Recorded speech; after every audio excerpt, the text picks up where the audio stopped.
माझ्याकडे ना थोडेसे मुरमुरे होते, मग म्हटलं चला मस्त असा कोल्हापुरी पद्धतीचा भडंग बनवू.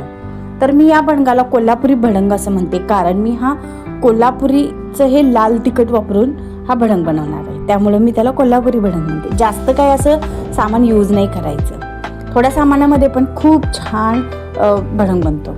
माझे ना मुरमुरे थोडेसे मऊ झाले होते, म्हणून मी म्हटलं थोडंसं त्याला गरम करून घे. पण तुमचे जर मुरमुरे जर कुरकुरीत असतील तर ते गरम करून घ्यायची काही गरज नसते.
आहा, काय छान असा मस्त वास सुटलाय, खूपच छान.